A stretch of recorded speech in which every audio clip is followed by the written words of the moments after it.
Finally अब आजमगढ़ सपा का गढ़ नहीं रहा, क्योंकि इसमें भाजपा ने सेंध लगा दी है। सेंध लगा दी मतलब कमल उसका खिल गया है, यानी कि आजमगढ़ जो सपा का गढ़ था वो ढह गया है और भाजपाइयों का गढ़ अब बन गया है। अभी भाजपा का गढ़ हो गया है। सुन के बड़ा अजीब लगता है कि ये सपा का गढ़ है, ये भाजपा का गढ़ है। गढ़ किसका है? मतलब ये भाजपा का गढ़ नहीं है, ये ना ही सपा का गढ़ है, ये यहाँ के रहने वालों का गढ़ है। यहाँ के जो लोग रहते हैं, ये इनकी पर्टिकुलर सोच है कि हमें सपा का गढ़ बनाना है या भाजपा का गढ़ बनाना है। लेकिन जब भी चुनाव होता है, चाहे स्टेट का हो, चाहे नेशन का हो, लोकसभा हो या राज्यसभा का हो, तो जब भी होता है आजमगढ़ की बात होती है तो सपा का गढ़, भाजपा का गढ़, आतंक का गढ़ भी इसको कहते हैं। तो फाइनली इसमें भाजपा ने अपनी सेंध लगा दी है, उसका कमल खिल गया है। अभी ये जो पहले के समय में होते थे, राजे महाराजे एक दूसरे किले पर, दुर्ग पर जो गढ़ हुआ करता था उस पर आक्रमण करते थे और जीतते थे, तो उसको तोड़ करके बस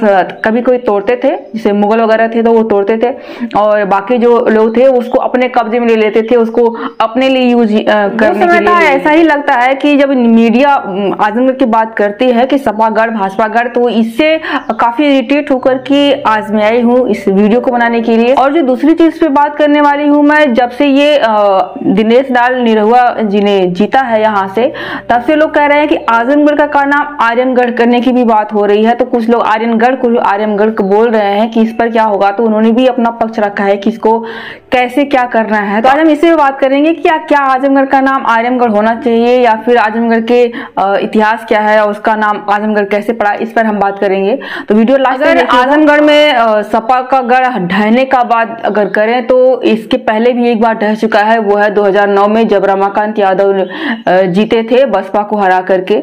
उस समय तीसरे नंबर पर सपा थी और अभी जो है 2012 और 14 और 19 2022 में इस समय कुछ मिला करके सपा का गढ़ काफी सपा का गढ़ हो गया है। ली है तो सपा गढ़ कहना कुछ हद तक ठीक हो सकता है, लेकिन ये 100% कहना या फिर उसको सपा का गढ़ ही कह देना या आतंकगढ़ कहना, मुझे लगता है कि ये ठीक नहीं है, क्योंकि चीजें अब बदल रही हैं। जो जातिवाद था उससे परे हट करके लोग विकास को देख रहे हैं, शासन व्यवस्था को देख रहे हैं, कौन सरकार किस तरह से ज्यादा काम कर रही है, आतंक वगैरह को लेकर ये कितना खत्म कर रहा है, ये सारी चीजें लोग देख रहे हैं। जिस तरह से मोदी जी की या योगी जी की योजनाओं का जो धज्जियां उड़ाई जा रही है, ट्रेनें वगैरह जलाई जा रही है, इतना उनका विरोध हो रहा है, फिर भी जो जीत उन्हीं की हो रही है। लेकिन हर किसी की जवाबदेही बनती है। जबकि उत्तर प्रदेश में सपा दूसरे नंबर की पार्टी है, तो जाहिर सी बात है कि अपनी स्व मूल्यांकन करना चाहिए कि हम क्यों हार रहे हैं।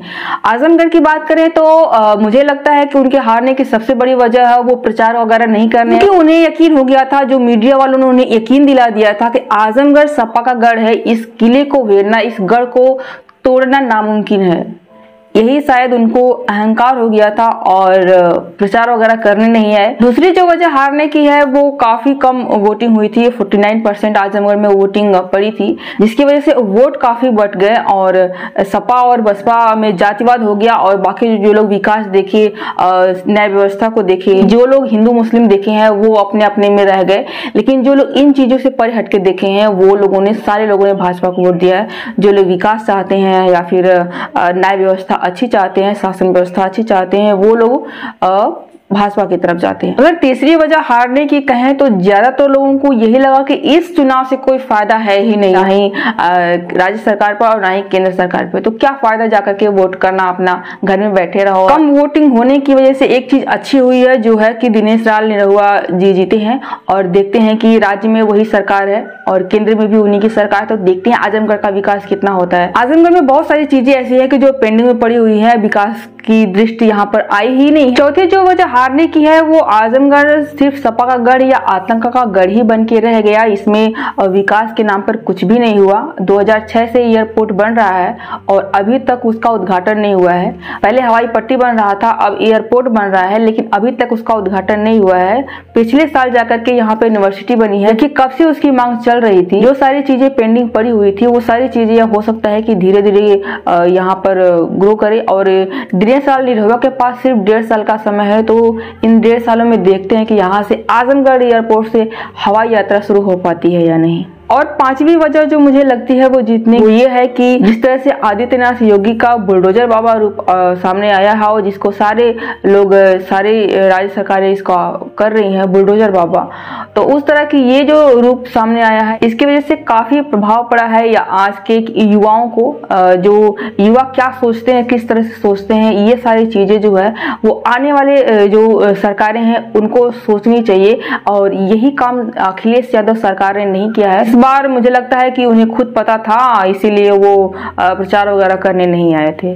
और दूसरी बात जो हम लोग आज करेंगे वो है कि आजमगढ़ का नाम आर्यमगढ़ करने की। आजमगढ़ का नाम आर्यमगढ़ करना मुझे लगता है कि ये योगी आदित्यनाथ का अपना एक पर्सनल काम हो सकता है, उनका पर्सनल विचार हो सकता है, लेकिन मुझे लगता है कि आजमगढ़ का नाम आजमगढ़ ही रहना चाहिए, आर्यनगढ़ या आर्यमगढ़ नहीं होना चाहिए। क्योंकि आजमगढ़ का नाम कोई पुराना नहीं है, कोई संस्कृत नाम नहीं है, किसी पुराने समय से जैसे प्रयागराज का इलाहाबाद किया गया था या फिर अयोध्या का फैजाबाद किया गया था, ऐसे ही हरिनगर का अलीगढ़ किया गया, ऐसे ही बहुत सारी जगहों का नाम जो मुगलों ने बदला था, उस तरह का ऐसा कुछ भी नहीं है। ये एक या तो अवध में आता था या फिर बनारस के वो में आता था, अपने राज्य छोटे छोटे हुआ करते थे, यहाँ पर कोई पर्टिकुलर राजा राज्य नहीं करता था। आजमगढ़ का नाम जो था विक्रमादित्य जो थे यहाँ के बहुत बड़े जमींदार थे, उनके पुत्र थे शाह आलम। विक्रमादित्य ने इस्लाम को अपना लिया था और उनके जो पुत्र थे वो शाह आलम थे। वो शाहजहां के समय में उनके यहाँ गए थे और उनसे आजमगढ़ को एक रियासत करने का उन्होंने प्रस्ताव रखा था, जिसकी वजह से उन्हीं के नाम पर इसका नाम आजमगढ़ पड़ा है। 1665 ईस्वी में आजमगढ़ की स्थापना हुई थी। आजमगढ़ जो है आजम शाह के नाम पर आजमगढ़ पड़ा हुआ है। तो आजम शाह एक पर्टिकुलर व्यक्ति ने के नाम पर है जिसने इस एरिया को संगठित किया, इसका एक नामकरण किया, तो उनको क्रेडिट देने के लिए आजमगढ़ का नाम आजमगढ़ रहना चाहिए। और आर्यनगढ़ आर्यमगढ़ करना ये जो चीजें हैं वो सिर्फ मुझे लगता है कि क्या बोलेंगे उसको, समझ रहे ना, मतलब कि मुगल नाम को चेंज करना है, आर्यन को आर्यन करना है, ये सारी चीजें हैं। जिनका मेहनगर में किला भी है, जिसकी वीडियो मैंने बनाई है, आप मेरे चैनल पर उसको जाकर के देख सकते हैं। 3 भागों में वीडियो है, काफी बड़ी है और काफी अच्छी है, वहां पर आप जा सकते हैं। लेकिन अभी किला तो वहां पर नहीं है, खंडहर बचा हुआ है, लेकिन उसके अलावा बहुत सारी चीजें हैं जिसको आप जाकर के देख सकते हैं। तो अगर आप नहीं जाना चाहते तो मेरे वीडियो पे जरूर विजिट करें और आजमगढ़ किला सर्च करेंगे तो मिल जाएगी। अगर आजमगढ़ जिले के गठन की बात करें तो यह 18 सितंबर 1832 में एक जिले के रूप में आजमगढ़ को किया गया था और उसके बाद आजादी के बाद इसको आजमगढ़ मंडल कर दिया गया, जिसमें मऊ, बलिया और आजमगढ़ आता है। आपको क्या लगता है कि आजमगढ़ का नाम आर्यनगढ़ या आर्यमगढ़ होना चाहिए या नहीं, या करना आजमगढ़ का नाम आर्यमगढ़ करना कितना सही है और कितना गलत है? इसके पीछे आपको क्या लगता है कि क्या वजह हो सकती है आजमगढ़ का नाम आर्यमगढ़ करने का या आर्यनगढ़ करने का? तो आज की मेरी वीडियो ये समाप्त होती है। जिस तरह से सपा के गढ़ में भाजपा ने अपना गढ़ बना लिया है, जीत की है, फतह झंडा फहराया है, उस तरह से आप मेरे चैनल को भी YouTube पे फहरा सकते हैं, उसको लाइक करके और मेरे चैनल को सब्सक्राइब करके, वीडियो को लाइक करके। जिस तरह से आजमगढ़ को आर्यनगढ़ करने की बात हो रही है उसको उस पर आपको क्या लगता है आप कमेंट में बता सकते हैं मुझे। और अगर वीडियो अच्छी लगी हो तो लाइक करिएगा, शेयर करेगा उन सारे लोगों को जो लोग भी आजमगढ़ के हैं और आजमगढ़ की राजनीति और पॉलिटिक्स में रुचि रखते हैं। अगर आप कुछ सलाह या सुझाव देना चाहते हैं तो आप मुझे इंस्टाग्राम पे भी फॉलो कर सकते हैं, मेरे इंस्टाग्राम का नाम भी सेम है, ब्लैक ब्यूटी अर्चना। तो चलिए मिलेंगे अगली वीडियो में, तब तक के लिए स्वस्थ रहिए, मस्त रहिए और वीडियो देखने के लिए बहुत बहुत शुक्रिया।